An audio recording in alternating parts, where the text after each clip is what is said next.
So I went to my web browser. When I say web browser here, I mean like Google, Chrome, Mozilla Firefox, Internet Explorer, and etc. etc. Okay.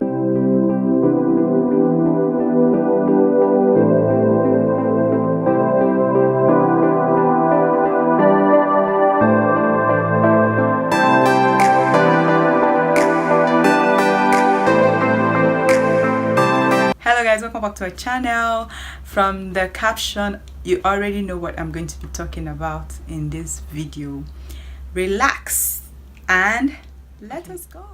Finding a school sometimes can be so stressful, confusing, maybe annoying as well. So today what I'm here to do is I'm going to try as much as I can to tell you how I did mine. Hopefully it helps you. Before you start going about looking for schools to enroll or schools to apply to, you need to know one important thing, which is your desired course of study. You need to make up your mind. What am I going to study? What do I want to do with my future? What do I want my master's or PhD to be in? You need to be sure, like, this is what I want to do. That plays an important role in choosing your school. So you need to know. You don't just start looking for schools randomly. You need to know, like, I want to do computer science, I want to do physics, I want to do chemistry, I want to do maths. So you need to make up your mind and say, this is what I want. Let's just assume you know what you want to do already. You know what you want to study. So let's assume you already know that. The next step will be to go to Google. Google is your best friend.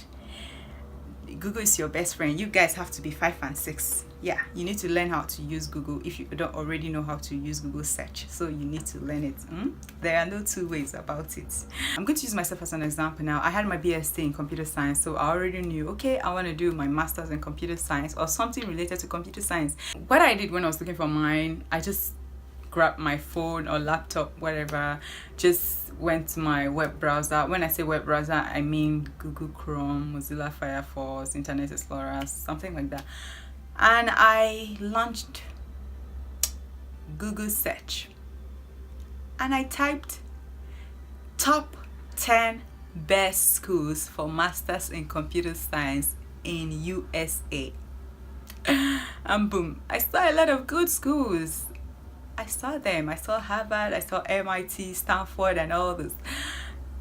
Now you've found schools, right? What you do, you just look at the website of each of those schools, surf through their website and see if you meet the requirements. You're going to see, trust me, you're going to see a lot of requirements like the cumulative GPA, the exams they want, a lot of things, letter of recommendation, statement of purpose. There are a lot of things they will say they want. So it's left for you to look at those things if you know you can meet up with the requirement. For example, you're going to see like the CGPA. Some schools, they'll write it out. They'll tell you, okay, for you to be considered admission into this program, you need to have like 3.0 out of 4.0 CGPA. Some would say 3.5, 3.6, 3.7. So you need to know. Okay, I'm going to talk about one thing before I proceed. I know in Nigeria we use 5.0 in most of our schools. So I'm going to make a separate video of how to convert your 5.0 GPA to 4.0. That is mostly what they use in the USA here. So you need to convert your GPA. Another thing you're going to see is exams. If you are scared of exams, sorry, but you have to write 1 or 2 exams. You see standardized exams like GRE, TOEFL, GMAT, but I'm going to also talk about that one in another video. So there are a lot of things. So what I want you to do is go through those requirements one after the other and make sure you meet up with the requirement, or maybe in 2-3 months. What I'm saying in 2-3 months, maybe you're going to write those exams, you're going to prepare for the exam. So maybe after writing the exam, you'll be able to meet up with their requirement. Then fine, you can put that on the list of schools that you will be applying to, or schools that you plan to consider. That is one thing. Or maybe after going through those top 10 best schools, then you see like, oh boy, I no fit make am, or I can't meet the requirements. It's time to withdraw and go back to Google search and type top 50 best schools. So you're going to see a lot of schools there. you're going to repeat the same process. Go through those schools, look at the names, the states they are, the one you think you might be interested in. So try to go to the website and do the same thing, repeat that same process, and look at their requirements and see the one you meet and the one you cannot meet up with, and all those kind of things. And get your list again and write the ones that looks like you can meet up, as in, you know what I'm saying.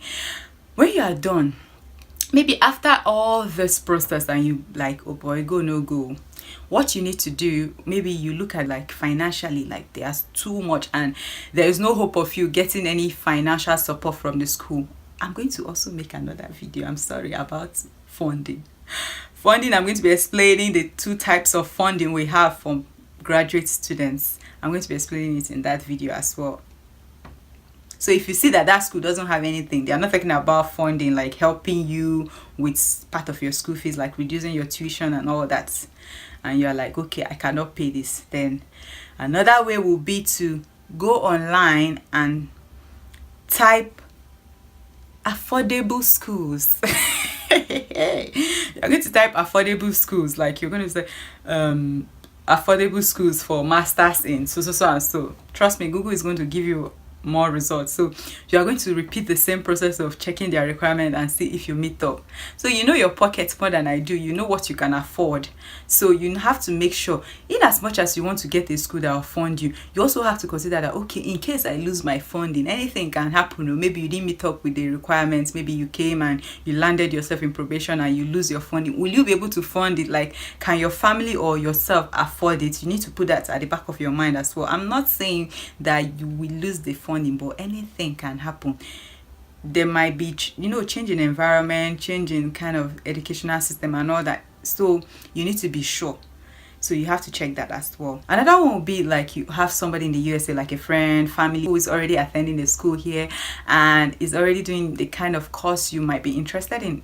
Why not talk to that person and say, okay, bros, how far, sister, how far, like my friend, how far, all this kind of thing, and talk to them and see, to get to know more about their school. And fine, my school is an engineering school, so feel free to apply to my school. My school is a good place, like you can consider it as a good option. I'm going to drop the link, check out for the link there so you can visit and see stuff for yourself.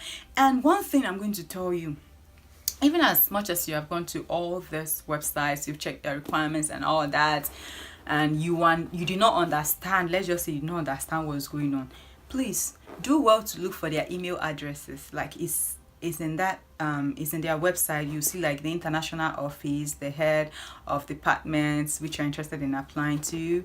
So try to email them.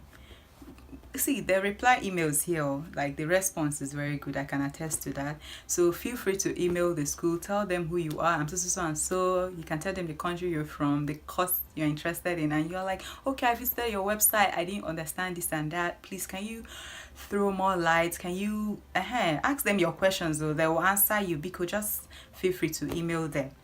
Another thing, well, some of you have been asking me, do I need an agent to process my admission? Do I need this? Because you don't need an agent. You can do it yourself. You really do not need an agent. I don't see any reason why you should pay an agent to... I mean, you are coming to graduate school, so you should be independent. You should know how to get things for yourself. Google is there. Google is your best friend. I keep on saying it, like Google is your best friend. So try to do it yourself. There is nothing hard there. There's nothing difficult. I did the whole process myself. I didn't pay anybody one kobo to do it for me. So you can do it. That money you will use to pay an agent, you use it to apply for schools, you use it for better stuff.